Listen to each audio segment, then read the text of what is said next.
today, the news is that they added a linebacker.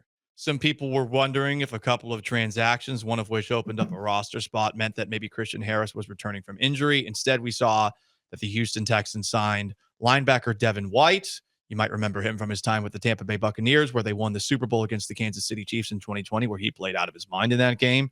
Hasn't exactly been the same player since then. Hasn't even played this year. Was on the Eagles earlier this year. And joining us in studio right now, DJ Bien-Aime, Houston Texans beat reporter for ESPN.com. What do you make of the signing?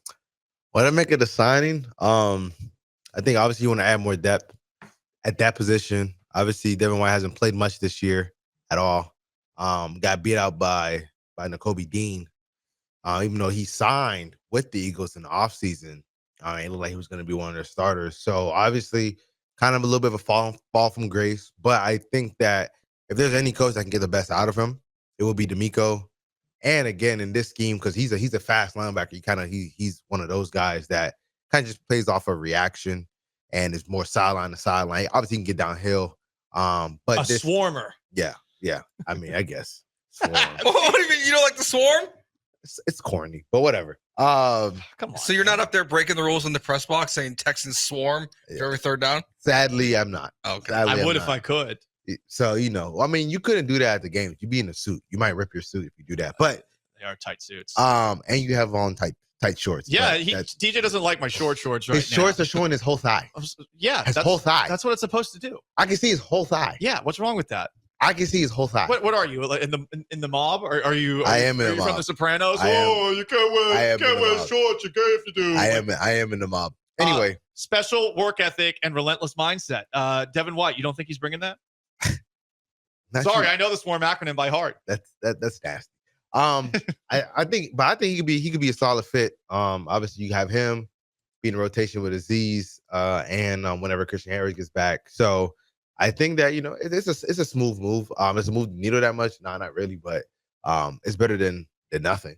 Why is he here? Is Aziz not going to play this week? Because I know I saw a couple tweets. Looks like he was not at practice. That's my concern. Toto did return to practice, still technically in the concussion protocol, but that's obviously a good sign. Yeah. That means most likely he'll be cleared for Sunday. Right. So is he here because Aziz Al-Shaair is not ready this week, and Christian Harris, they have still not opened his return window? Yeah, absolutely. And I also think that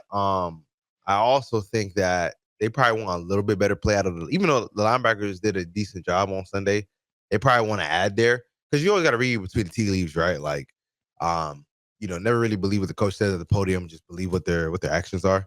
So again, like if the linebackers played as well as it appears by the naked eye, right, he would have had an interception. Jake Hansen looked fine. Why would they bring in Devin White and release somebody off the 53-man roster, keep somebody? Because again, you could have put Devin White on the practice squad. They didn't. They released Rashad Weaver and then brought in Devin White onto the active 53. So he's going to be active this week, most likely. And again, like this defense, I don't think it's that hard for a linebacker to pick it up. Obviously, there's some things that can make it a little bit difficult. But again, like a lot of it is just kind of when it comes to filling in the gaps, when it comes to like when the D-line gets knocked back, just kind of filling the gaps and being able to track on the ball carrier. So I think that, he should be able to hit the ground semi-running. We'll see what happens. I'm not a big fan of the signing, but to what you said about DeMeco Ryans, hey, if anyone can get it out of him, it's DeMeco. I'm just a little skeptical given that he seemed like he was a bad teammate, not just with the Bucs, but with the Eagles this year. Yeah, I mean, all that's kind of, I won't say it's overrated, but I think like it's two good teams though, Are the Eagles a good team? I mean, they're better than most. Yeah, I would say that this year the Bucs you're right. For sure. The Bucs different. for sure, but that's year before. But I mean, the Bucs just wanted his money, so it kind of is what it is there. But I mean, hey, sometimes you kind of need a couple of knuckleheads on the team to be able to get where you want to get to. All right, well, we'll see if Devin White can be one of those guys. The Chiefs got knuckleheads all over the place. Yeah, but it's the Chiefs. All right, I mean, the Patriots had some knuckleheads. That's Aaron Hernandez. Okay, that's a little beyond knucklehead there. More of a murderer than knucklehead. Well, to each their own. Well, hey, that's your team. You rooted for a murderer. Oh God. DeMeco talked about change this week. Looks like the offensive line was as is at practice today.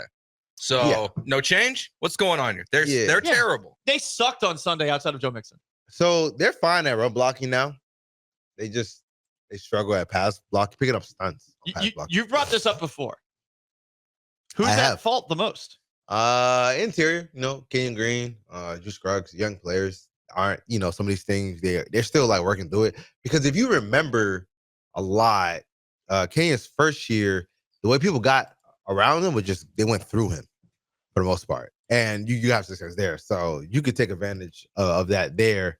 And last year he didn't play at all, so now this year he's doing something a little bit different, that aspect. And obviously, Juice didn't play that many games last year. He played like under 10 games last year. He tore his hamstring off the bone, basically last year to start the year. But I think he was just attacking those two guys. And when you attack those two guys, you can have a lot of success. Because sometimes it's not even like the stunts are getting them per se. Like sometimes I mean, this is my educated guess. Like sometimes I feel like Juice sometimes is just making the wrong line calls, and like the teams are able to like, counter whatever he's doing, or sometimes they're just not all on the same page. I think at the biggest crux of it all, and this includes everybody, they don't block as one, they block individually. And that's the problem. That's what I wanted to ask you about, because they clearly have talent. I mean, yeah, it's exactly. highly paid talent. They got Laramie Tunsil, you got Shaq Mason, you got Titus Howard. All these guys are making a lot. And if you add up all the total contracts for all the Texans offensive linemen, it's big. It's $188 million in total if they actually see those contracts all the way through. That's just for their 5 starters. Right. And yes, Scruggs is struggling. And on top of that, Kenyon Green is struggling. But don't you feel like the guys who are highly paid should be picking up the slack here a little bit? And I get it. Like, it's not as simple as, hey, just one guy here. But as you said, it is a team thing. And I feel like Laramie Tunsil and Titus Howard are part of this too, in a way. Even if they're not the number one problem. Yeah, I mean, again, it's just everybody being on the same page, everybody knowing exactly what to do. There are plenty of times where, like, I think Nate Tice put a tweet out. It was like, I want to say maybe it might have been early, but CJ ended up rolling out to try to throw it to Dare, but he was under pressure, obviously. But it looked like Nate said that they went like a 5-0 call, which is I'm not gonna try to get all the details on that. But point being, the running back was supposed to pick up whoever came up the A gap, and he ran a route, right? So when somebody came up the A gap, I think it was Sean Gary, somebody else came up the A gap. Now this guy sees his face and CJ's running, right? But people are thinking that he's supposed to be in the backfield, or like there's one play where a guy comes free. It might have been Xavier, safety for the Packers. He comes free. It looked like Dalton just completely missed him, but like, it's just so many plays where it's so clear it's just miscommunication. It isn't like guys just can't block. Have there been plays this year where guys have just gotten beat straight up? Yeah. But most of the sacks are, again, off of stunts, right? And the stunts are working extremely well because the Texans, my math is correct, CJ on third downs is the most pressured quarterback in the league. He's been pressured 46 times on third downs, 10 most than the next guy. Jeez. And the time to pressure on their third fastest, I think, like 2.38 or something like that. Something in that vein. And it's because the press, like, and obviously there are plays where they pick it up, but there are also plays where it's downset a hut. There's a guy in CJ's face. So obviously you can't live on that. And how many times did their drives that were actually moving solid, like there was some decent movement, they got taken out of field goal range because of sacks? You know what I'm saying? And that changed the tenor of the game, because let's say one of those drives, right? They're able to get a field goal out of it, right? Because there was one, I know they got taken out of field goal range. They make that field goal. Now, when they kick the field goal at the end of the game, instead of going up, what was it, 1? Yeah, instead of going up 1 or something like that, 1, they're up 4, and now the Packers will go score a touchdown, which throughout that game had been a little inconsistent for them. You didn't know if Jordan was either going to give the ball to the Texans or the Packers. So, like those little mistakes, and again, there's like 3 to 5 plays each game that determines the game, whether it turns to a blowout or whether it's a nail biter. But it's like 3 to 5 plays, and some of those plays are what cost the Texans ability to win. But they're 7 games in, so if you talk about change, are we talking about a coaching change because the offensive line coach is not getting his guys coached up properly? Because it seems like they don't know what they're doing.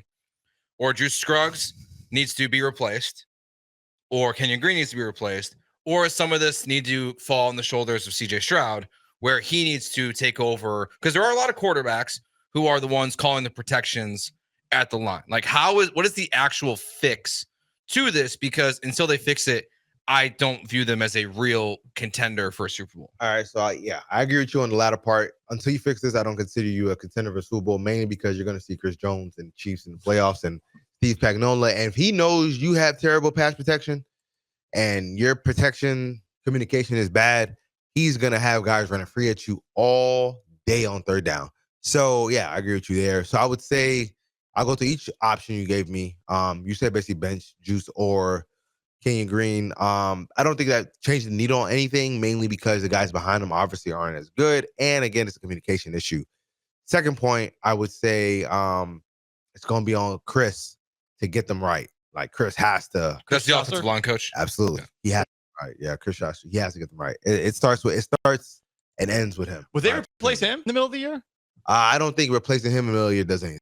Okay. Yeah. They have, and I know there's a Popovich that's on the offensive line coaching staff. They have 3 offensive line coaches. Yeah. I mean, again, like it doesn't seem like they're doing a good job. Yeah, exactly. Exactly. Like for me, you probably just get a completely different all offensive line coach staff. You know what I'm saying? Maybe that's a next year thing. Yeah. So I think that it's on him to get them right. Because I'm a big proponent of your O-line looks like how your coaching is, right? Like if you got good coaches, your O-line is going to be good, period. And I think that them, especially with all the talent that you mentioned, like if we could be honest, the group has more talent now, more seasoned talent now, but the 2022 O-line was better. And it was makeshift everything at certain points outside of Laramie and Titus at right tackle. Even sometimes Titus had to play some games at left guard, I believe, that year. But again, like they felt like a better unit. And I think this year, it goes back to coaching. And to the CJ point, this scheme doesn't do that. If you look in Miami, if you look in San Francisco, you look in Green Bay, the guys making the line calls are the center. Okay. So Drews has to get a little bit better and make sure everybody, because he's the quarterback of the O-line. So you got to make sure everybody really knows what's going on. Everybody's on the same page. And I guess maybe CJ could be a little bit more vocal and like making sure guys know what they're doing. But again, like it starts with Chris and it ends there. Let's go up the totem pole. Bobby Slowick. Talk to me. What's the deal?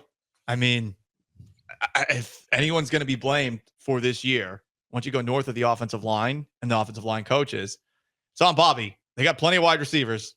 It does feel like the offense has turned into, at least on Sunday, give Joe Mixon the ball, hope he figures it out. Yeah, I would say that I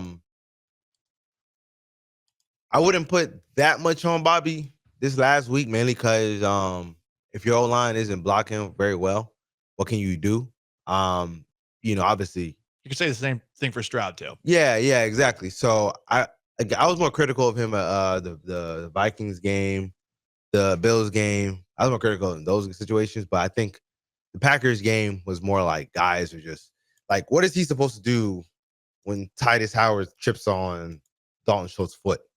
And now you have a free runner at CJ. What are you supposed to do there? You know what I'm saying? Or what are you supposed to do when, Dalton and LT clearly aren't on the same page where LT slides to protect, block whoever's in front of him with his right hand. And Dalton, I think slides also and then realizes there's a guy coming around him. Like, there's only so much that Bobby can do in those instances. I do think that passing game, I will say, whereas a fair criticism is, I do feel like the passing game, when they go against better teams, is stale because teams know where they want to get the ball to, which is the middle of the field, right? They don't really have many concepts that are attacking outside the number consistently. And I think that's a problem with the majority of the Kyle Shanahan trees is like, I forgot. It was Jay Gruden. He mentioned how this tree, he specifically talked about Kyle Shanahan, but obviously you see it with, I guess, in Miami, you see it here in Houston. Their pure drop back game isn't the best. It isn't that crude. Like the concepts aren't the greatest, which is why they need their run game to be clicking. So then like you can kind of keep teams off balance. But when you kind of keep them in pure drop back situations, that's when you can have a lot of success against them. And I think that because there's so many times like last year, I feel like every time, they ran like that play action and you had like that over route over the middle or something. Guys are hitting that. Guys are running down the sideline, running down the middle of the field or whatever. Like I remember Noah Brown scoring a touchdown off of that, right? There hasn't been a play like that all year because a lot of times the middle linebacker, when they say hike, he is beelining to whichever receiver is coming towards him, and then he's carrying that because he knows the overall's coming. That's how I want to say I forgot his name is escaping me, but Terrell, number 43 from the Bills. That's how he caught that interception against the interception against CJ against the Bills, right? Like obviously, like he washed over what he had to wash over, but he ran to a spot because he knew where the ball might go since play action, and he turned around, ball right there, boom, interception. So I can't even blame CJ that much for that because that's not even like CJ's fault. He's just operating the play, throwing to a spot, and then obviously it gets intercepted. So I would say that Bobby might need to figure out some other ways to attack defenses that doesn't fully rely on just attacking the middle of the field. It's kind of like what happened last year where like the first 4 games, they start off really good. And then they had like that stretch where Saints, Falcons, Panthers, even Bucks, but that 3-game stretch where they were trying to throw over the middle of the field and they couldn't. And it was clunky. Then the Bucks game, they got back rolling, Bengals game, et cetera, and then they were good for the rest of the year. So he just got to get out of that funk. Whenever he gets out of that funk, we'll see. Because they do have to find ways to get outside of numbers. But again, like the receivers got to do a better job outside of Diggs. There are other receivers got to do a better job of getting open. So I mean, the problem though is like even with Bobby this year and the offense is DJ, like they're having clear success in the first half. They've only got 2 games this year where they've scored over 10 points in the second half. One was the Patriots. And one was the Patriots. And then so you have the Patriots, week 1 versus the Colts. Every other game, it's field goal, maybe a touchdown, but they can't score more than 10 points in the second half. So it's how all these games, they're either have turned into close games because their offense is incapable. Right.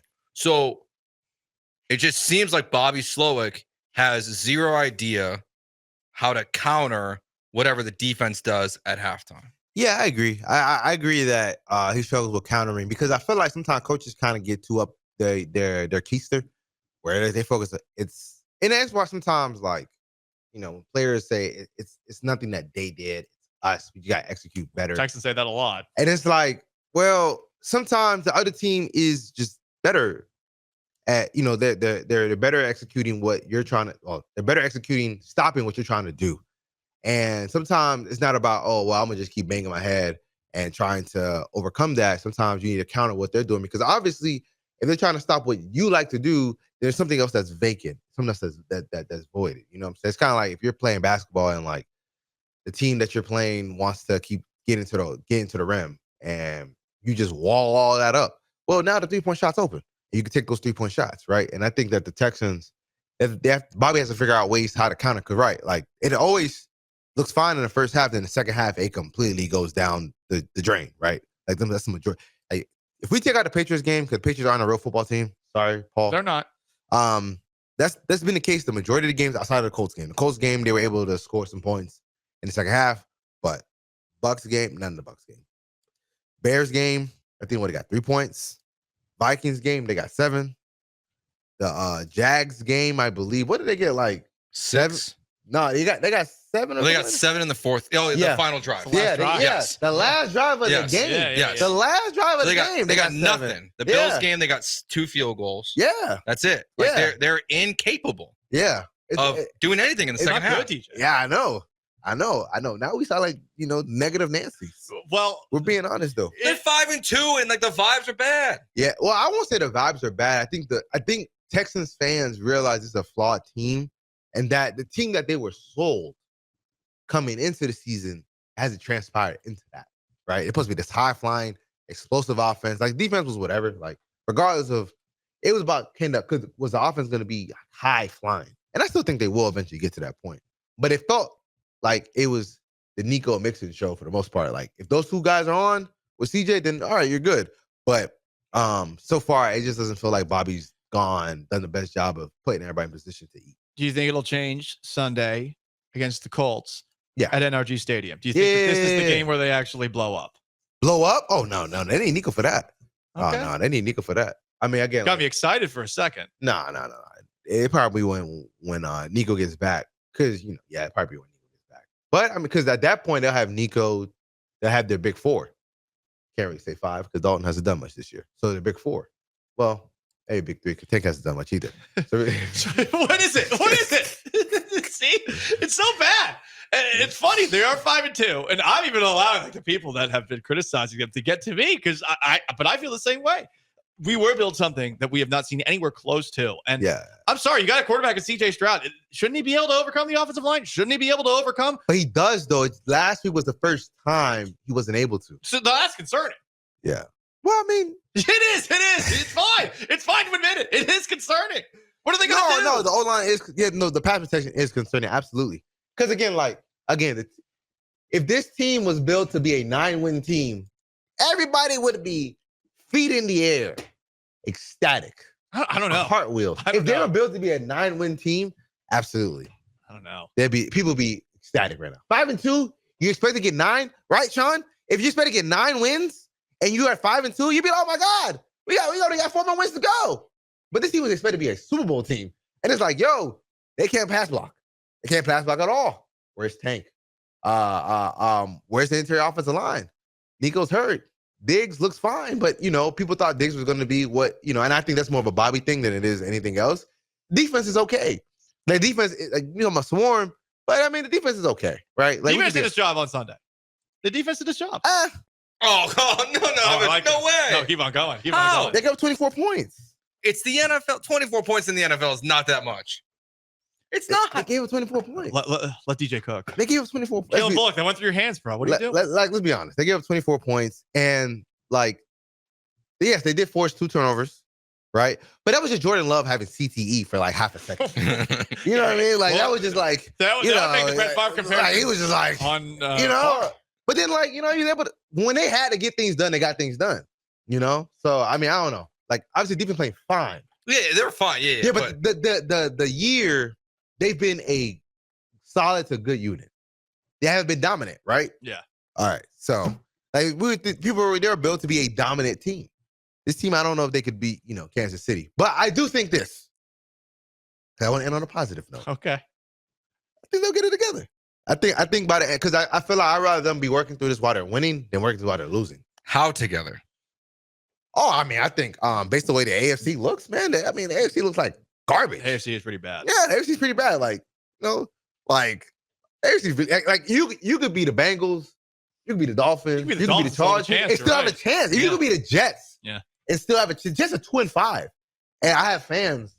My homeboy Drew, he called me saying, "Yeah, man, they're still in it." I mean, he's as down on the Jets as he's ever been since I've known him. Those people need help. But he still think they can make a lot of help. Yeah, but I mean, But again, I think the Texans, once they get Nico back, I think that they can become the offense because this is gonna be offensive. But we're waiting until Nico gets back to wrap it up. Oh yeah. Okay. Yeah.